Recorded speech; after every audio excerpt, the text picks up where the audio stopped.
Good morning, everyone. I'm Justin Hidalgo, and joining us in studio today is a man that is no stranger to Brackett ISD, Mr. Jerry Weisinger, who honorably served for 6 years in the Marine Corps. We are pleased to have him and for him to share his thoughts. So, how are you doing today, Mr. Weisinger? I'm good, Justin. How are you? I'm doing great. It's been almost 2 hours since I've seen you. I know, it has been 2 hours, a whole 2 hours. Been a great day.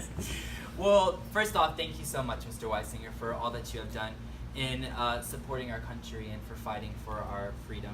And so we would just like to ask a couple of questions, if that's okay with you. Sure, I'd be glad to. Well, first off, would you mind sharing your personal experience in the Marine Corps? Well, a lot of it I can't tell you. Some of the statutes have not run out yet. It was the most satisfying feeling of accomplishment I've ever had. Thinking that the demands that was put upon us back in those days, and we did it. We did it without thinking. Back then, of course, the big thing we always heard, no matter when you were in the Marine Corps, you always heard about the old Corps. Mm-hmm. Well, that was the old Corps. Boot camp back in the '60s was 18 weeks. I think it's like 9 now, and supposedly they can't talk nasty to you anymore.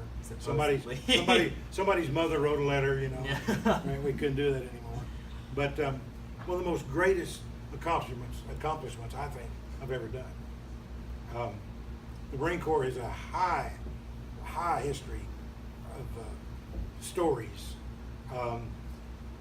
The Marine Corps birthday in 1775, the Continental Marines were formed, and then in 1925, General John Lejeune, L-E-J-U-N-E, I think, declared that we should have a party, a Marine Corps ball, to celebrate the forming of the Marine Corps. And so on November the 10th, ever since 1925, there has been a party somewhere. If there's more than one Marine together, there's a Marine Corps party. The big party is in Washington, D.C. They cut a big cake and everybody wears their dress blues. Have you ever been? Not to D.C. I've been to the one in California, but I've never been to the big one, to the big ball. That's Never have. awesome. Justin, a couple things that I want to tell you about the old Marines.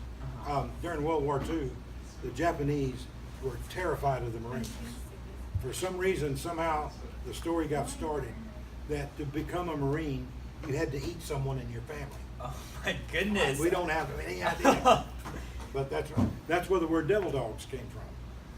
And there's old highlight films of the Japanese jumping off of cliffs and throwing their babies off of cliffs, thinking that the Marines was coming and were going to eat their babies.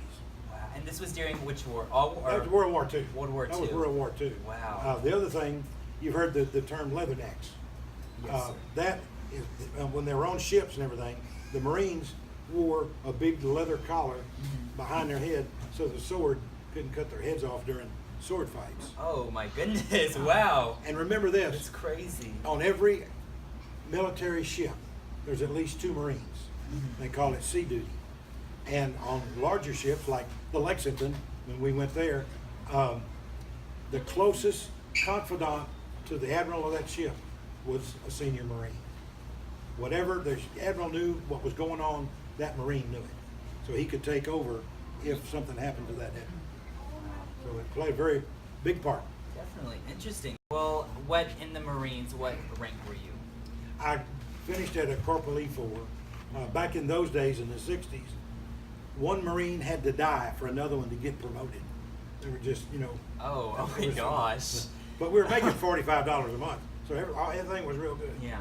Well, that's good. Yes, sir. So, do you mind sharing a few stories with us about what it was like to be in the Marines and your time spent there? Time spent, I wound up being very fortunate in being in the Marine Corps band. And we got to do many world tours, Acapulco, Guadalajara, Seattle, World's Fair, things like that. Very just seeing the world. And also, I left a very small Bible-belted Baptist town at 17 years old. And my first stop off the plane was San Francisco, California. You can imagine what that was in 1962. Yeah, definitely. Quite a shock. for that. But made a lot of friends. Still in contact with a lot of them. That's awesome. The ones that are still alive. Mm-hmm. But nothing special. The music, actually, if you're musicians, don't quit. It got me out of more crap than you can ever imagine. The off time was more fun than the Marine Corps time almost, because you always had a gig you could play somewhere. Go ahead. Another one? Oh no, but I mean, speaking in terms of the band, I know you told me before that every summer or every Christmas, excuse me, you play at the Riverwalk with a bunch of other retired. Yeah, it's just a bunch of old men get together, and you know who was very good and played there a lot was Taylor Stevenson. That's where I first met Mr. Stevenson. Wow, that's awesome. Was playing That's crazy. at the Tuba Christmas at the Arneson Theater. Yeah. Wow, that's awesome. But it's a bunch of old men get together. It's not just Marines. And you've been every year, correct? No, I missed a few years. I didn't go last year. But it's overwhelming. The rehearsal is across the street in this fabulous big Lutheran church.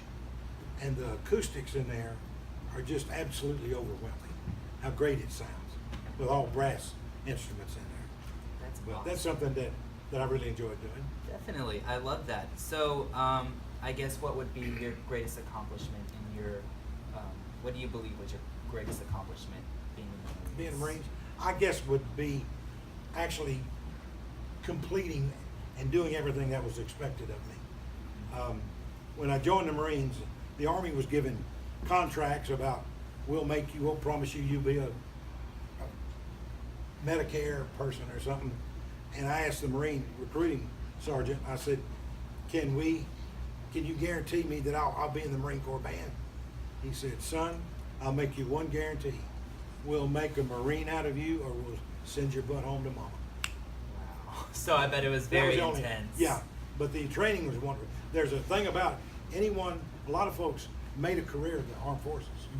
And if you went in the Marines and went through boot camp, then maybe transferred to the Air Force, you never had to go through another boot camp. Wow, I didn't know Navy that. or Army, Marine Corps boot camp, you didn't have to go back anymore. But it was an honor, and I want to tell you something. It's an honor to be in Brackett. I love it. But one more question before we go ahead and sign off. Yes, I do. I was just thank you so much. I know you do. Go ahead. What is your opinion on war? I know what wars did you serve in, and what's your opinion on? I was in the Marine during the Vietnam War, and war is a necessity. I don't think we should go out every 6 months and have one, but we have strength through peace. We've got to show our strength and what we're capable of doing, so nobody will mess with us. That's my philosophy. I'm not endorsing it or saying you should agree with me, but right now, our armed forces are smaller than they've been ever since before World War II, the smallest. And we're nationwide, my opinion again, we're laughed at by everyone, and we're absolutely feared by no one. And that's got to change. My opinion, that's an old Marine's opinion, but I think it will work. Yes, sir. Well, thank you so much for your time, Mr. Weisinger, and we greatly appreciate your service. Once again, everybody, Mr. Jerry Weisinger. Hoorah! Hoorah! Semper Fi.